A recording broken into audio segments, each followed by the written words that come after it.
Hello, soon to be chartered accountants. I hope you are doing absolutely amazing. Guys, तुम लोगों ने कितने 90 day 100 day strategy video already देख ले रहेंगे, right? But let's be real यार, तुम लोगों को भी पता है कि वो दिखने में कितने अच्छे लगते हैं, बट हम पे एप्लीकेबल होते नहीं, राइट? बिकॉज हर एक सिचुएशन अलग अलग होती है यार. किसी क्लास कंप्लीट नहीं होती, किसी को दिन कंप्लीट बच रहे कम बच रहे होते हैं, राइट? तो दोस्त, इस वीडियो में सबसे पहली चीज़ जो अपन डिस्कस करने वाले स्ट्रैटेजी एंड प्लानर वीडियो के अंदर, वो ये होगी कि अगर तुम्हारी कोई क्लास बच रही है, लेट्स से एक बच रही है, दो बच रही है, जितनी भी बच रही है, कैसे टैकल करना है, कैसे डील करना है. एंड इन दैट केस तुम्हारे पास नेट जितने भी रिवीजन के डेज बचते हैं, लेट्स से तुम आज रिवीजन स्टार्ट करो, तुम्हारी क्लास कंप्लीट है, तुम्हारे पास 75 डेज बच रहे हैं, तुम्हारे पास 60 डेज बच रहे हैं, तुम्हारे पास 65 डेज बच रहे हैं, जितने भी दिन बच रहे हैं, तो तुम्हारा रिवीजन प्लानर कैसा दिखना चाहिए दोस्त, वो डिस्कस करेंगे. तुम्हें 2 रिवीजन पर जाना चाहिए कि 3 रिवीजन करने की कोशिश करनी चाहिए, वो भी अपन डिस्कस करेंगे. ठीक है, ऑर्डर ऑफ सब्जेक्ट्स क्या रहना चाहिए, तुम्हें नंबर ऑफ डेज में कितने घंटे पढ़ने चाहिए, तुम्हें कितने सब्जेक्ट्स एक साथ पढ़ने चाहिए, वो भी डिस्कस करेंगे. एंड अगर तुम दुविधा में हो कि भैया सिंगल ग्रुप दूं कि बोथ ग्रुप्स दूं, परेशान हूँ मैं, वो भी डिस्कस कर लेंगे. ठीक है दोस्त. सो दोस्त, वीडियो काफ़ी हेल्पफुल होने वाला है, बट थोड़ा लंबा भी हो सकता है. तो प्रथा के अनुसार तुम्हें 1.5 6 7 जिस पे भी देखना है देख लेना, लेकिन एंड तक जरूर देखना दोस्त, काफ़ी हेल्पफुल होगा. ठीक है दोस्त, सबसे पहले हम डिस्कस करते हैं कि तुम्हें क्लास अगर बच रही हो सो कैसे टैकल करना है. दोस्त देख, क्लास अगर बच रही है तो उसको अपन 3 कैटेगरी में ले सकते हैं. ठीक है, पहला तो ये कि तुम्हारे अगर एसएम बच रही है, अगर तुम्हारी सिर्फ स्ट्रेटेजिक मैनेजमेंट बच रही है उसके, या फिर दूसरा कि स्ट्रेटेजिक मैनेजमेंट के अलावा कोई एक सब्जेक्ट बच रहा है, या फिर तीसरा कि उसके अलावा कोई 2 सब्जेक्ट बच रहे हैं. ठीक है, पहले केस की बात करूं जिसमें सिर्फ स्ट्रेटेजिक मैनेजमेंट बच रहा है दोस्त, तो दोस्त उसको तुम मानो ही मत कि तुम्हारे को क्लास बच रही है. कि देख, छोटा सा सब्जेक्ट है दोस्त स्ट्रेटेजिक मैनेजमेंट. ठीक है, इसको अगर तुम मानोगे कि मेरी क्लास बच रही है, फिर तुम अभी क्लास कंप्लीट करने में जाओगे, फिर तुम्हारा रिवीजन के टाइम और एक्सटेंड होगा और खिंचेगा, अननेसरी बर्डन बन जाएगा. दोस्त इसलिए कह रहा हूँ कि अगर सिर्फ स्ट्रेटेजिक मैनेजमेंट बच रहा हो ना, तो इसको पेंडिंग मत मानो, तुम्हारा रिवीजन स्टार्ट कर लो बाकी सब्जेक्ट्स का. ठीक है, इसकी क्लास अगर बच रही है इसको अपन बाद में देख लेंगे, इसको अपन बाद में कवर कर लेंगे, मैं बताऊंगा कैसे, आगे प्लानर में डिस्कस करेंगे. लेकिन तुम्हारा रिवीजन आज से स्टार्ट हो जाना चाहिए. ठीक है, उसको एक्सटेंड मत करो, उसको पोस्टपोन मत करो दोस्त, क्योंकि बाकी क्लासेस अपन ने अच्छी खासी कंप्लीट कर ली हैं दोस्त, वो इंपॉर्टेंट थी, वो इंपॉर्टेंट सब्जेक्ट्स हैं, टाइम ज़्यादा लगेगा उनको रिवाइज करने में, तो अपन पहले वो कर लेते हैं. वो अगर हो जाएगा हमें बहुत कंफर्ट आएगा, हम रिलैक्स फील करेंगे, कॉन्फिडेंस में ये लगे हाथ ऐसे ही निकाल लेंगे अपन स्ट्रेटेजिक मैनेजमेंट को. तो ठीक है, अभी अपन करेंगे अननेसरी एक्स्ट्रा टाइम और दे देंगे, कॉन्फिडेंस और खराब हो जाएगा, क्या मतलब. ठीक है, तो इसको मानो कि कंप्लीट है, इसको अपन बाद में देख लेंगे. रिवीजन प्लानर आज से स्टार्ट कर लो तुम लोग तुम्हारा. ठीक है, अगर इसके अलावा कोई दूसरा सब्जेक्ट बच रहा है, इसके अलावा कोई दूसरा सब्जेक्ट बच रहा है, लेट्स से ऑडिट बच रहा है, लेट्स से कॉस्टिंग बच रहा है, जो भी बच रहा है. ठीक है, अगर तुम्हारा कोई और सब्जेक्ट बच रहा है तो दोस्त इन दैट केस तुम्हारा सिग्निफिकेंट पोर्शन ऑलरेडी कंप्लीट हो चुका है, राइट? सो तुम्हें अपने रिवीजन को एक्सटेंड नहीं करना चाहिए, रिवीजन को भी आगे और पोस्टपोन नहीं करना चाहिए. तुम लोग क्या करो, तुम क्लासेस भी कंप्लीट करो एंड रिवीजन भी स्टार्ट कर लो. मतलब मैं कहना चाह रहा हूँ कि तुम तुम्हारे दिन को 2 पार्ट में डिवाइड कर दो.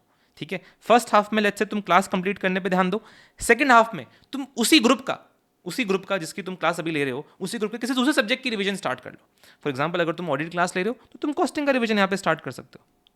ठीक है, एंड ये दोनों तामझाम एक तुम्हारे क्लास कंप्लीशन एंड उसके साथ में जो भी तुम रिवीजन किसी सब्जेक्ट का लेके चल रहे हो, ये दोनों का तुम टारगेट रखो दोस्त कि 30 नवंबर तक तुम्हारा 30 अक्टूबर क्या बोल दिया मैंने, 30 अक्टूबर तक तुम कंप्लीट करने पे ध्यान दो. ठीक है, 30 अक्टूबर नहीं तो 2 या 3 नवंबर तक कंप्लीट करने पे ध्यान दो, लेकिन 3-4 दिन के अंदर 30 अक्टूबर के आगे पीछे तुम कंप्लीट करने पे ध्यान दो दोस्त इसको. ठीक है, that should be a target. And साथ में लगे तुम्हारा एक सब्जेक्ट का रिवीजन और कंप्लीट हो जाएगा, तो तुम्हारा रिवीजन प्लानर आज से ही स्टार्ट हो जाएगा. ठीक है, एंड दोस्त इसके अलावा दूसरा केस कि अगर तुम्हारे एसएम के अलावा कोई 2 सब्जेक्ट पेंडिंग है. ठीक है, इस केस में क्या होना चाहिए दोस्त, इस केस में दोस्त हमारे 2 क्रिटिकल सब्जेक्ट बचे हुए हैं. ठीक है, सो अभी अगर अपन रिवीजन स्टार्ट कर देंगे तो वो दोनों क्लासेस पेंडिंग रह जाएंगी, थोड़ी अपने दिमाग में बर्डन देती जाएगी अपने को हर टाइम कि 2 बच रही हैं. तो तुम यहाँ पे क्या करो, पहले तुम इन 2 का बैकलॉग खत्म करने की कोशिश करो, इन 2 को कंप्लीट करने की कोशिश करो. कब तक का टारगेट रखना है दोस्त, अगेन सेम डेट दोस्त, 30 अक्टूबर से 3 दिन आगे पीछे चलता है, सिर्फ को तुम कंप्लीट करने का टारगेट रखो. जितनी भी क्लासेस हैं वो तुम्हारी इस डेट तक कंप्लीट करने का टारगेट होना चाहिए. कैसे कंप्लीट करना है दोस्त देख, बहुत सारी चीज़ें कर सकते हो. ठीक है, सबसे पहला तो ये है कि भाई तुम एक काम करो कि तुम अगर 10 घंटे पढ़ रहे थे तो तुम 14 घंटे पढ़ो, लेकिन खत्म होना चाहिए कोर्स 30 अक्टूबर तक. उससे ज़्यादा अपन उसको एक्सटेंड नहीं कर पाएंगे. अब अभी अपन एफर्ट देंगे दोस्त, आगे जाके बहुत फ्रूट्स लेंगे अपन उसी एफर्ट के. ठीक है, एग्जाम्स में. तो अभी एफर्ट देके जल्दी खत्म करने पे ध्यान दो. 30 अक्टूबर तक 10 घंटे की जगह 12-13 घंटे पढ़ना है, पढ़ो. रात भर जगना है, जगो, लेकिन कंप्लीट होना चाहिए. ठीक है, दूसरा चीज़ ये कर सकते हो दोस्त कि कुछ इंपॉर्टेंट टॉपिक्स जो थे, ज़्यादा इंपॉर्टेंट टॉपिक्स जो है उनको कंप्लीट कर लो. जो कुछ चुन्नू मुन्नू छोटे छोटे टॉपिक्स हैं उनको छोड़ दो, अभी के लिए छोड़ दो, बाद में हो जाएगा रिवीजन के साथ साथ वो कवर. ठीक है, ऐसा नहीं अपन उसको छोड़ने वाले, लेकिन अभी उनको टाइम देने का नीड नहीं है, बाद में अपन दे सकते हैं. इंपॉर्टेंट टॉपिक्स हैं उनको कवर कर लो, जो छोटे छोटे इंपॉर्टेंट अनइंपॉर्टेंट टॉपिक्स हैं उनको छोड़ के अभी आगे बढ़ जाओ. ठीक है, जो सब्जेक्ट हमारे बच रहे हैं ना उनको मैं अपना असेट बनाना है, लाइब्रेरी नहीं बनाना दोस्त. असेट कैसे बनेगा दोस्त, देख मैंने क्या कहा, इंपॉर्टेंट टॉपिक्स करो, घंटे बढ़ाओ, एंड वो करने के साथ में लेकिन जो टॉपिक्स कर रहे हो उनको दोस्त इतने अच्छे से कवर करो, उनको इतने अच्छे से कंसेप्चुअली समझो, उनका होमवर्क करो, उनको सेल्फ स्टडी इतने अच्छे से करो कि दोस्त जब तुम इन सब्जेक्ट को रिवीजन फेज में उठाओगे ना, तब तुम्हें इन सब्जेक्ट्स पे इतना अच्छा कंफर्ट आना चाहिए कि यार ये सब्जेक्ट तो मैंने अभी अभी इतने अच्छे से किया था यार, इसमें तो मुझे बहुत जल्दी खत्म हो जाएगा, इसमें तो मेरे दिन बच जाएंगे बल्कि। तो दोस्त उनको तुम्हें इस फैशन में कंप्लीट करना है कि जब तुम इसका रिवीजन उठाओ तो उन पर कंफर्ट आए, बल्कि ना कि ऐसा लगे कि अगर तुम जल्दी जल्दी खत्म कर दोगे तो फिर ये लगेगा कि यार ये भी बच रहा है, इसमें तो कुछ याद ही नहीं आ रहा है, क्या किया था मैंने, देखा भी था क्या मैंने ऐसा कुछ, ऐसी चीज़ें दिमाग में आएगी। तो दोस्त उनको बाद में फिर बर्डन बन जाएगा तुम्हारा। तो इससे अच्छा उसको अभी इतना अच्छे से रेडी करो कि वो असट बन जाए, एंड बाद में रिवीजन के फेस में तुम्हें उन पर बहुत कंफर्ट आ जाए कि ये तो मेरा रेडी है, जल्दी खत्म हो जाएगा। ठीक है, सो दैट्स द थिंग दोस्त। अब अगर आपके दिमाग में ये आ रहा है कि भैया मेरी तो क्लास बहुत ज़्यादा बची है, मैं सिंगल ग्रुप पे जाने का सोच रहा हूँ, मैं बोथ ग्रुप मेरे दिमाग में आ ही नहीं पा रहा, मुझे डर लग रहा है बोथ ग्रुप से। दोस्त देख, सिंपल सी बात, 30 अक्टूबर तक तुम्हारी कोशिश होनी चाहिए क्लास खत्म हो जाए, या 2 नवंबर 5 नवंबर जो भी 4-5 दिन ऊपर नीचे चलता है, तुम तब तक टारगेट करो क्लास खत्म हो जाए। ठीक है, तब तक तुम्हारे दिमाग में सिंगल ग्रुप का ख्याल नहीं आना चाहिए दोस्त। ठीक है, अभी तुम सिंगल ग्रुप पे चल जाओगे, लथार्जिक हो जाओगे, सेंस नहीं बनेगा, जबकि अभी अपने हमारे लिए बोथ ग्रुप पॉसिबल है, वेरी मच पॉसिबल। ठीक है, अभी सिंगल ग्रुप पे नहीं जाएंगे, 30 अक्टूबर को अपन इवेल्यूएट करेंगे ना दोस्त, 30 अक्टूबर को अपन इवेल्यूएट करेंगे कि हमारा सिचुएशन कैसा है, क्या बहुत ज़्यादा क्लास बच रही है अभी भी, क्या अभी भी लग रहा है कि सिंगल ग्रुप पे चल जाना चाहिए, बोथ ग्रुप नहीं लग रहा है मैनेजेबल, दोस्त तब अपन डिसाइड करेंगे, एंड तब तुम मुझे रीच आउट कर सकते हो, अपन आराम से डिस्कस करेंगे। अभी लेकिन मत सोचना दोस्त, अभी बोथ ग्रुप ही होना चाहिए हमारा प्लान, एंड तब भी अगर तुम्हें ज़रूरत पड़े तो दोस्त वीडियो हमारे पास एक बहुत ऑलरेडी एक डिटेल्ड अवेलेबल है, जिसमें अपन ने सिर्फ ये डिस्कशन किया है, तब अपन उसको देख के डिसीजन ले सकते हैं। लेकिन अभी दोस्त नहीं, अभी बोथ ग्रुप ही हमारा टारगेट होना चाहिए। ठीक है, ठीक है, in any such case, in any cases तुम्हारी क्लासेस कंप्लीट हुई हैं नहीं हुई हैं, तुम आज से रिवीजन स्टार्ट करो, 60 डेज में रिवीजन स्टार्ट करोगे, जब भी करोगे तुम्हारा रिवीजन प्लानर कैसा दिखना चाहिए दोस्त, अभी अपन वो डिस्कस करेंगे। ठीक है, अब दोस्तों जो रिवीजन प्लानर है ये 1 जैन तक का है, 1 जैन तक का, बिकॉज 2 जैन से 5 जैन तक अपन ने 4 दिन ऑलरेडी एडवांस अकाउंट्स की एग्जाम की प्रिपरेशन के लिए अलोकेट कर दिया। सो ये सारा का तामझाम हमारा है वो सिर्फ 1 जैन तक का है। ठीक है, नंबर ऑफ डेज ये टेंटेटिव है, पहले अपन डिस्कस करते हैं कि अप्रोच क्या है इसकी। दोस्त देख, सबसे पहला रिवीजन जो अपन पहला रिवीजन करेंगे उसमें अपन पहले तो हर सब्जेक्ट का फर्स्ट रिवीजन कंप्लीट करना है, साथ में हर सब्जेक्ट का अपने को एक मॉक टेस्ट और लिखना है। ठीक है, फिर हमारे एसएम क्लासेस अगर और बच रही हैं तो अपने को वो और कंप्लीट करनी है। मैंने ऐसा अपन ने बोला कि स्टार्टिंग में अपन ने कि कंप्लीशन मान लेना एसएम का, इसका मतलब थोड़ी क्लास करनी ही नहीं, करेंगे कंप्लीट, अभी करेंगे कंप्लीट उसको अपन। ठीक है, कैसे इन सबको मिला जुला के first revision plus SM class में हमारा 43 से 48 डेज अपन ने एलोकेट किया। ठीक है, कैस फैशन में दोस्त देख, एसएम सेल्फ स्टडी से करना है, क्लास लेके करना है, यूट्यूब से करना है, जैसे करना है, अच्छा सब्जेक्ट है, प्यारा है, जल्दी हो जाएगा। ठीक है, 4 से 5 दिन में खत्म हो जाएगा, उससे ज़्यादा दिन नहीं लेगा, 4 से 5 दिन मैक्स में खत्म हो जाएगा तुम्हारा। ठीक है, उसको हटा दो तो बाकी दिन इसके हैं, first revision plus first mock test की। हर सब्जेक्ट के मॉक टेस्ट देने में तुम्हें अराउंड 0.5 डे लगेगा। ठीक है, मॉक टेस्ट लिखोगे, इवेल्यूएट करोगे, थोड़ा बहुत रिवाइज करोगे, थोड़ा बहुत रिलैक्स करोगे, 0.5 डे जाएगा। ठीक है, उसको छोड़ के फिर हमारे पास बचता है रिवीजन का फेस, रिवीजन के डेज। हर सब्जेक्ट के रिवीजन के अंदर अपन ने अराउंड 6 से 7 दिन एलोकेट किए हैं, अराउंड 6 से 7 दिन। ठीक है, अब जिस सब्जेक्ट में तुम्हें कंफर्ट है, जो सब्जेक्ट में कंफर्ट है उसमें तुम दिन कम कर लो, जिस सब्जेक्ट को तुमने पहले कंप्लीट किया था, पहले कर लिया था क्लास, उसमें थोड़ा दिन ज़्यादा लगेंगे। ठीक है, जो सब्जेक्ट तुमने अभी किया है उसमें थोड़े दिन कम लगेंगे, जो सब्जेक्ट थ्योरी है उसमें थोड़ा कम दिन लगेंगे, जो सब्जेक्ट न्यूमेरिकल है, डेंस है, उसमें ज़्यादा लगेंगे दिन। ठीक है, तो उस ऑन दैट बेसिस दोस्त ये अपन ने एक टेंटेटिव डेज एलोकेट किए, टेंटेटिव। ठीक है, तुम इसको हेरा फेरी कर सकते हो, इसके अंदर चलेगा, इसको मॉडिफाई कर सकते हो, ऊपर नीचे कर सकते हो कि भैया नहीं मुझे इसमें कंफर्ट है। एडवांस अकाउंट्स अपना स्ट्रॉन्ग एरिया भैया, 5 दिन में निपटा डालूंगा, 5 दिन। लेकिन लॉ थोड़ा घबराता है मुझे, लॉ को दिन बढ़ा दूंगा मैं, बढ़ा दो, 2 दिन यहाँ से ट्रांसफर कर दो इसके अंदर। ठीक है, जैसा तुम्हें ठीक लगे तुम इसको मॉडिफाई कर सकते हो अपने हिसाब से, लेकिन टेंटेटिव डेज अपन ने एलोकेट किया। ठीक है, साथ में हमारे 0.5 डे और। ठीक है, और ऐसे में अपने यहाँ पे करने वाले। अब दोस्त एक चीज़ समझना कि अगर तुम्हें अभी देख के लग रहा हो कि भैया यार क्या कर रहे हो आप, ये क्या कर रहे हो आप, 6 दिन में लॉ, 7.5 दिन में टैक्स, DT IDT दोनों है इसके अंदर, कैसे करूँगा 7.5 दिन के अंदर। हर टारगेट अचीव होने से पहले अनअचीवेबल ही लगता है दोस्त, एंड अगर वो अचीवेबल लग रहा हो तो उसको अचीव करने में क्या मज़ा दोस्त, अनअचीवेबल तो लगेगा ना राजा। एंड पॉइंट वही है यार, देख तुमने ने जब 7वीं 8वीं की मैथ्स की किताब देखी होगी पहली बार, जब ये लोगों ने पहली बार मैथ्स के अंदर इंग्लिश मिक्स कर दी थी, उसको देख के तुम्हें लगा होगा ना कि साला इंग्लिश और मैथ्स दोनों अलग अलग मुझसे नहीं होते थे, अभी इसको मिक्स कर दिया लोगों ने, लगा होगा ना, निकाल ली ना, निकल के आए हो ना 12th बोर्ड से, फाउंडेशन भी लगा हुआ कि नहीं हो पाएगा, हो गया ना दोस्त, ये भी हो जाएगा। हर टारगेट अचीव होने से पहले अनअचीवेबल ही लगता है, एंड अचीव होने के बाद लगता है यार ये क्या था यार, ये तो निकल लिया मैंने यार। ठीक है, तो अभी में भी तुम्हें लग रहा रहेगा कि यार ये कैसे होगा, लेकिन ट्रस्ट मी एफर्ट दोगे तो ये कंप्लीट हो जाएगा सारे के सारे, एंड हमें ये टारगेट रखना पड़ेगा राजा। एंड अपन ऑब्वियसली टारगेट जो रखेंगे वो अपने कैपेबिलिटी का 110% रखेंगे, 100% टारगेट रखेंगे अचीवेबल है तो क्या मजा यार। अगर तुम्हें लगता है टैक्सेशन 9 दिन में होगा, अपन 7.5 दिन का टारगेट रखेंगे, 7.5 दिन में खत्म करने की कोशिश करेंगे। एंड ये खत्म होने के बाद तुम्हारे लिए ये मैनेजेबल बन जाएगा, ये होने के बाद में तुम्हारे लिए ये सब मैनेजेबल बन जाएगा। तो धीरे धीरे करके एक एक चीज़ मैनेजेबल बनेगी। अभी में भी लग रहा होगा कि ये क्या है, लेकिन अचीव हो जाएगा, ट्रस्ट में हो जाएगा। कैसे करना है, कितने घंटे पढ़ना है, आगे डिस्कस करेंगे ना दोस्त, ठीक है। चलो, ये हमारा फर्स्ट रिवीजन का बात हो गया। इसी के बाद दोस्त अपन मूव कर जाएंगे हमारे सेकंड रिवीजन की तरफ। इन टोटल अगर मैं बात करें तो 21 से 23 दिन में दोस्त हमारा ये रिवीजन जो है सेकंड रिवीजन कंप्लीट हो जाना चाहिए विथ मॉक टेस्ट, ठीक है। तो राजा अभी अपन ने 2 रिविजन्स की बात कर ली, ठीक है। अब थर्ड रिवीजन समझने से पहले ये चीज़ समझने की कोशिश करो कि राजा ये जो हमारा फर्स्ट रिवीजन है ना, ये बहुत ज़्यादा इंपॉर्टेंट है, बहुत ज़्यादा इंपॉर्टेंट है। ये समझो, ये एक तरीके से तुम्हारी स्पाइन है, तुम्हारी बैकबोन है। ये तुम्हें तुम्हारे प्रिपरेशन फेज में एग्जाम्स तक इरेक्ट बना कर रखेगा, सीधा बना कर रखेगा प्रिपरेशन को, ठीक है। अब इसलिए दोस्त यहाँ पे हमारी कॉम्प्रोमाइज़ बिल्कुल नहीं होना चाहिए, ठीक है। ये इतना इंपॉर्टेंट हो जाता है। ऐसा नहीं होना चाहिए कि राजा तुम्हें लगे कि भैया मेरे पास दिन कम पड़ रहे हैं, मुझे लेकिन 3 रिवीजन करने हैं, मैं तो 60 डेज़ पे स्टार्ट किया हूँ। अब अगर आपका प्लान मैं फॉलो करने जाऊँगा तो मैं 60 डेज़ के ऊपर निकल जाऊँगा, मैं थर्ड रिवीजन कब करूँगा? आपने थर्ड रिवीजन का भी तो प्लानर का प्रोविजन डाल रखा है दोस्त। ऐसा वही मैं बोलना चाह रहा हूँ कि अगर आपको कभी लगता है कि मेरे लिए 3 रिवीजन पॉसिबल नहीं है, लेट्स से टाइम कम पड़ गया, लेट्स से सब्जेक्ट थोड़ा लंबा खिंच गया, ठीक है। किसी सब्जेक्ट में लेट्स से अपन ने 7.5 दिन का टारगेट रखा था, ठीक है, लेकिन वो 9 दिन ले गया, कहीं पे भी कुछ भी हो गया। अगर अपने को लगता है कि हमारा थर्ड रिवीजन किसी भी तरीके से पॉसिबल नहीं है, सो हमें ऐसा बिल्कुल नहीं करना है कि हमें हमारी स्पाइन के अंदर जो इतने दिन लग रहे हैं स्पाइन बनाने में, बैकबोन बनाने में, उसको अपन छोटा कर दें। 3 रिवीजन से भले हमें 2 रिवीजन पाना पड़ जाए, लेकिन पहले रिवीजन के नंबर ऑफ डेज कम नहीं होने चाहिए। इसमें इतना दिन जाएगा, इतना दिन देना पड़ेगा, तभी कंफर्ट आएगा, तभी कॉन्फिडेंस आएगा, तभी एग्जाम में कॉन्फिडेंटली घुस पाओगे, ठीक है।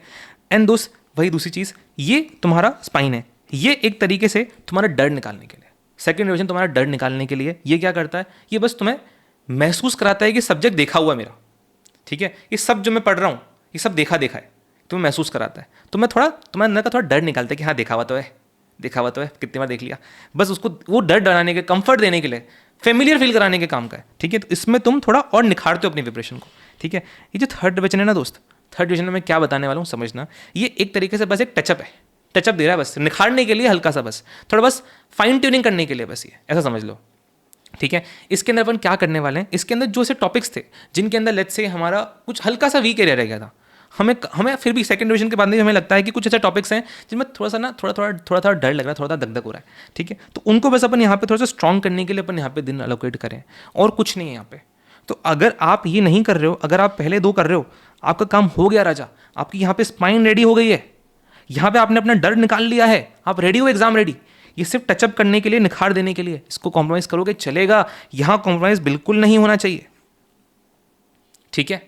सो अगर आप 60 डेज पे स्टार्ट करो, 70 डेज पे स्टार्ट कर रहे हो, सो इनको अपन खत्म करेंगे, इनको 60 डेज में खत्म करेंगे, इसके बारे में नहीं सोचेंगे।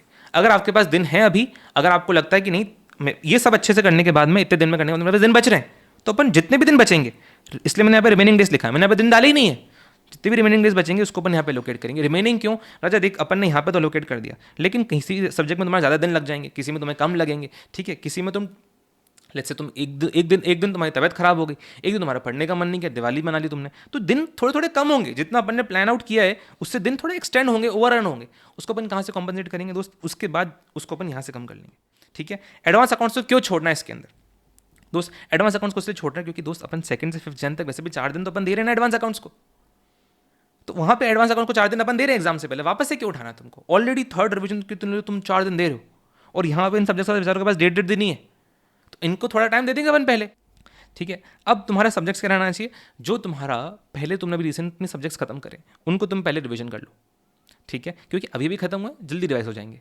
एंड ग्रुप 2 अगर तुमने रिसेंटली खत्म किया, छोटा भी है, जल्दी हो जाएगा, कंफर्ट आ जाएगा कि एक ग्रुप तो चलो निपट गया मेरा, ठीक है। उसके बाद आ जाना तुम ग्रुप 1 के सब्जेक्ट्स के ऊपर, ठीक है। एसएम ऑब्वियसली अगर तुमने अभी छोड़ रखा है, अगर एसएम क्लास तुम्हारे अभी तक अगर नहीं हुई है, तो तुम अभी एसएम को मत करने जाना, अभी तुम पहले ग्रुप 2 के बाकी सब्जेक्ट्स कंप्लीट कर लो, ठीक है। एफएम तुम्हारा ऑडिट एंड कॉस्टिंग, उनका रिवीजन सबसे पहले स्टार्ट कर लो, उसके बाद ग्रुप 1 की खत्म करना रिवीजन, वो ग्रुप 1 का खत्म हो जाए सारा रिवीजन, उसके बाद लास्ट में तुम एसएम की क्लासेस उठा लेना। क्लासेस करनी है, सेल्फ स्टडी करनी है, यूट्यूब के भरोसे करना है, जैसे तुम्हें ठीक लगे, लेकिन वो सबसे लास्ट में आएगा फर्स्ट डिवीजन के, ठीक है। नंबर ऑफ सब्जेक्ट्स तुम्हारे कैसे रहेंगे, ठीक है। नंबर ऑफ सब्जेक्ट्स का दोस्त समझने की कोशिश करना। देखो अब यहाँ पे हर एक का दोस्त एक कंफर्ट एरिया होता है, जैसे किसी को एक सब्जेक्ट करना पसंद होता है, किसी को 2 सब्जेक्ट चलाने पसंद होते हैं, किसी को 3 सब्जेक्ट चलाने पसंद होते हैं। मेरी मानो दोस्त, मेरे हिसाब से 2 के ऊपर नहीं जाना चाहिए पर डे पे, सकता है। उससे होता क्या है ना दोस्त, तुम पढ़ तो बहुत रहे होते हो, दिन भर पढ़ रहे होते हो, लेकिन प्रोग्रेस दिखती ही नहीं किसी सब्जेक्ट के अंदर। ये लगता है इतना धीरे धीरे मूव कर रहा है, कछुए की चाल, क्या क्या है इतना धीरे धीरे। डर लगता है थोड़ा थोड़ा धक धक होने लगता है कि क्या हो रहा है। एंड 3 सब्जेक्ट फिर एक साथ खत्म होंगे तुम्हारे, अगर तुम 3 चलाओगे तो 7-7 दिन अगर तीनों के अलग अलग दिए थे तो पहले 7-7 दिन में खत्म हो रहा था एक सब्जेक्ट, अब 21 दिन में खत्म हो जाएंगे सारे सब्जेक्ट एक साथ। तो 21 दिन तक कुछ कंप्लीशन नहीं है सब्जेक्ट का, तो थोड़ा धक धक होता है, खराब लगता है मन को। इसलिए मैं 1 या 2 प्रेफर करता हूँ। मैक्सिमम ये कर सकते हो कि दिन का 1-1.5 घंटा तुम थ्योरी को साथ में चलाना चाहो तो चला लो, कि 2 सब्जेक्ट डेली करूंगा, दिन में सिर्फ 1-1.5 घंटा मैं किसी दूसरे सब्जेक्ट को दूंगा, थ्योरी को दूंगा, उतना चलता है। लेकिन 3 मेन सब्जेक्ट 4-4 घंटे के लिए मत चलाना प्लीज, वो बहुत अनकंट्रोलेबल सिचुएशन हो जाती है, मैनेज ही नहीं हो पाते सब्जेक्ट एक साथ इतने सारे। लेट्स से 2 सब्जेक्ट लेके चलते हो, तो फिर तुम्हारे जो टाइमलाइंस है ना, जैसे अभी तुम्हें करना क्या घर जाके, तुम ये समझने की कोशिश करना तुम्हें करना क्या घर जाके। तुम्हें जो मैंने यहाँ पे डेज नंबर ऑफ लेडीज लिख के दिए हैं, ठीक है, तुम्हें पहले असेस करना है कि तुम्हारा किस में कंफर्ट है, क्या तुम इसके दिन कम कर सकते हो या तुम्हें किसी के दिन बढ़ाने हैं बढ़ाने। पहले तुम्हें सबसे पहले वो करना है। तुम्हें PDF मिल जाएगी मेरे टेलीग्राम ग्रुप से, तुम वहाँ से डाउनलोड कर लेना, ठीक है। सबसे पहले तुम्हें ये करना है, उसके बाद में तुम्हें डेज मॉडिफाई कर लेना अपने हिसाब से। उसके बाद तुम्हें क्या करना है, तुम्हें देखना है कि तुम्हारा कोर्स कब कंप्लीट हो रहा है, तुम्हारा रिवीजन कब से स्टार्ट हो रहा है, ठीक है। एंड तुम्हें आज ही, तुम्हें चाहिए आधा घंटा स्पेंड करना है, 1 घंटा स्पेंड करना है, करो, चलेगा।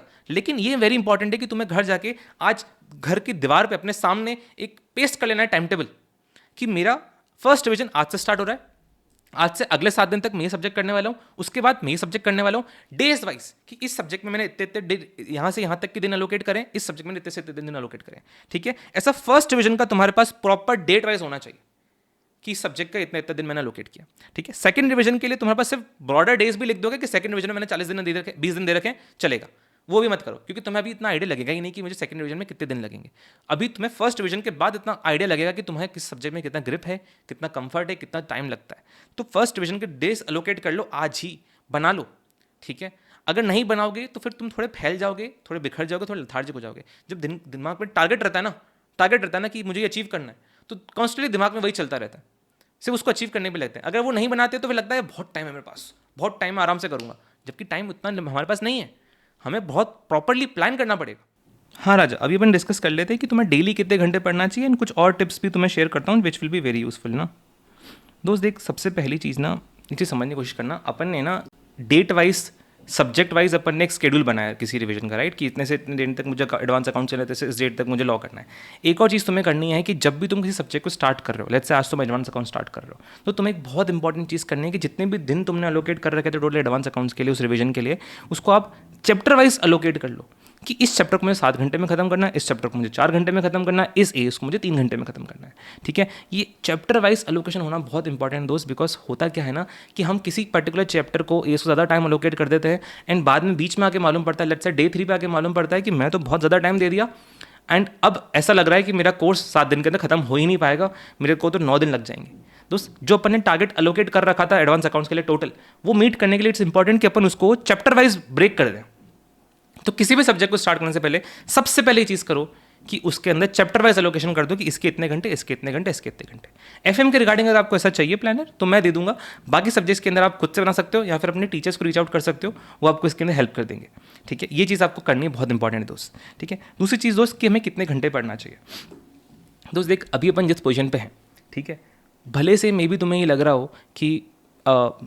हो कि दोस्त भैया हम तो पीछे रह गए, हम तो थोड़ा लेट चल रहे हैं, हम तो थोड़े पीछे रह गए, ठीक है। लेकिन राजा, मैं एक चीज़ समझाऊंगा कि तुम लेट हो, इसका मतलब ये नहीं कि तुम पीछे हो, तुम पीछे रह जाओगे, इसका मतलब ये नहीं है। तुम लोग कट मार के आगे निकल सकते हो। उसके लिए राजा हमें एक्सेलेरेटर दबाना पड़ेगा। एक्सेलेरेटर बोले तो हमें हमारे थोड़े से घंटे एक्सटेंड करने पड़ेंगे दोस्त देख, 60-70 दिन की बात है। अगर इसके अंदर अपन को कोशिश करनी है कि अपन डेली 14 घंटे का आउटपुट निकालने की कोशिश करें, 14 घंटे पढ़ने की कोशिश करें, दोस्त देख 60-70 दिन की बात है। इसमें अगर अपन ने मेहनत कर ली ना, इसमें अगर अपन ने डेली 14 घंटे पढ़ लिया, तो एग्जाम में कंफर्टेबली बैठेंगे, कॉन्फिडेंटली बैठेंगे, एग्जाम के बाद जो रिजल्ट आएगा उसको लेके प्राउड फील कर पाएंगे दोस्त। एंड आगे की लाइफ में आर्टिकलशिप में कॉन्फिडेंटली पैर रखेंगे, रिजल्ट को कॉन्फिडेंटली देखेंगे। तो देख, मैं एक सिंपल चीज़ बताता हूँ, मेरा एक बिलीफ है लाइफ में कि आप जिस भी चीज़ को के लिए एफर्ट दे रहे हो, जिस भी टारगेट को एम कर रहे हो, वो मिले नहीं मिले उससे फ़र्क नहीं पड़ता। फ़र्क इस चीज़ से पड़ता है कि वो टारगेट होने के बाद में कहीं खुद से अंदर से तो गिल्ट नहीं रह गया कि मैं बेटर कर सकता था। बस वो गिल्ट नहीं होना चाहिए। तुमने अपना एफर्ट दे दिया, फिर भी रिजल्ट अगर वो अचीव नहीं होता जो तुम टारगेट करके चल रहे थे, तुम रैंक टारगेट करते, लेट्स से रैंक नहीं आई, फिर भी तुमने अगर पूरी मेहनत करी थी ना तो अंदर से सेटिस्फैक्शन रहता है, खुशी रहती है कि मैंने सब कुछ लगा दिया, उसके बाद नहीं मिला, ठीक है यार, मेरा गलती थोड़ी था। लेकिन दोस्त जब अंदर से गिल्ट रहता है, रिग्रेट रह जाता है कि मैं बेटर कर सकता था, वो बहुत खटकता है दोस्त, बहुत टाइम खटकता है। कितने बच्चों के मुझे मैसेज आता है टेलीग्राम पे कि भैया मैंने पहले लापरवाही कर ली, मेरा एग्ज़ाम क्लियर नहीं हुआ, मुझे ढंग से पढ़ना चाहिए था, अब आप प्लीज़ मुझे गाइड कर दो। कितनी बार ऐसे मैसेजेस आते हैं, उनको काफ़ी टाइम तक उस चीज़ का रिग्रेट रह जाता है दोस्त।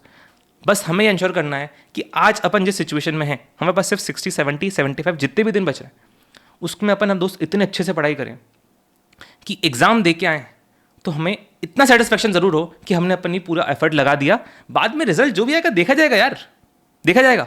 अगर तुमने इतना एफर्ट दे दिया ना दोस्त 13-14 घंटे का, ट्रस्ट मी, जो भी तुम रिजल्ट एम करके चल रहे हो वो तुम अचीव कर लोगे। तुम कट मार के आगे निकल जाओगे, बराबरी पे आ जाओगे, आप पीछे छोड़ दोगे उनको जिनको देख के तुम्हें लग रहा है कि तुम पीछे चल रहे हो जिनसे, ठीक है, बिलीव मी दैट दोस्त। अब हाँ, 13-14 घंटे पढ़ना कैसे चाहिए, मे भी अगर तुमको लग रहा हो कि भैया ज़्यादा है, कैसे होंगे 13-14 घंटे दोस्त, 60-70 दिन की बात है देख, ठीक है। तुम ये मत सोचो कि तुम्हें डेली 14 घंटे एक्स्ट्रा पढ़ना है, तुम बस आज का सोचो कि मुझे आज कल से आधा घंटा एक्स्ट्रा पढ़ना है। अगर तुम आज 10 घंटे पे स्टार्ट कर रहे हो, 10 घंटा पढ़ रहे हो, तुम कल 10.5 घंटा पढ़ने की कोशिश करो, ठीक है। बस उतना टारगेट होना चाहिए तुम्हारा। सीधे 14 घंटे देखोगे तो मैं भी तुम्हें थोड़ा डॉन्टिंग लग सकता है। रोज का आधा घंटा एक्स्ट्रा पढ़ने की सोचो, ठीक है। बस डेली का टारगेट सोचो कि आज मुझे पढ़ना है। ये मत सोचो मुझे 60-70 दिन तक 14 घंटे पढ़ना है, आज का सोचो। छोटे छोटे टारगेट्स पे प्लान करो, ब्रेक करो अपने टारगेट्स को। एकदम बड़ा सोचोगे तो थोड़ा डॉन्टिंग लगेगा, छोटा छोटा सोचोगे तो बहुत अचीवेबल लगेगा। डेली बस इतना करना है अपने को, ठीक है। बाकी आई am also planning a video दोस्त जिसके अंदर अपन डिस्कस कर सकते हैं कि 14 घंटे का इफेक्टिव स्टडी अपन को कैसे निकालना चाहिए, क्या रूटीन होना चाहिए, कैसे करना चाहिए। अगर आप उसमें इंटरेस्टेड हो, let me know in the comments, we can discuss in that separate video. But अभी के लिए दोस्त टारगेट करो कि अपन इतना घंटे का आउटपुट निकाल के आ पाएँ, ताकि अपन एग्जाम में काफ़ी कॉन्फिडेंटली बैठ सके एंड हमें खुद से खुशी हो कि हमने सब कुछ हमारा बेस्ट दे दिया। तो that was the video guys. दोस्त if you found the video helpful, तुम्हारे अटेम्प्ट के लिए और भी काफ़ी सारे वीडियोस, हेल्पफुल वीडियोस इस चैनल पे आने वाले हैं। अभी I am also planning a video जिसके अंदर आई विल बी शेयरिंग कि कैसे न्यूमेरिकल सब्जेक्ट्स के अंदर, हर न्यूमेरिकल सब्जेक्ट्स के अंदर 70+ स्कोर करना है। दोस्त मेरे खुद के इंटर फाइनल हर सब्जेक्ट में 70+ है न्यूमेरिकल के अंदर, मैं खुद FM पढ़ाता हूँ। So I will be sharing detail strategies कि कैसे न्यूमेरिकल सब्जेक्ट्स में 70+ टारगेट करना है। बिकॉज दोस्त numerical subjects help you get a rank, उनमें 70+ आ गया ना तो हम रैंक स्कोर कर सकते हैं, ठीक है। That I am planning, that also I will be sharing on this channel. कैसे 14 घंटे पढ़ना है, that also I will be sharing on this channel. And मेरा खुद का FM का रिवीजन स्केड्यूल, रिवीजन बैच का announcement I will be doing on this channel completely free of cost. So दोस्त make sure you subscribe the channel for that if you want to stay connected for that. And also दोस्त video helpful लगा हो, do consider liking the video and comment से बता दो कि तुम्हें सबसे हेल्पफुल पॉइंट क्या लगा। just keeps me little happy and satisfied कि वीडियो तुम्हारे लिए हेल्पफुल था। all the best दोस्त and you're gonna rock in your exams. Stay motivated, stay healthy. Thank you so much दोस्त।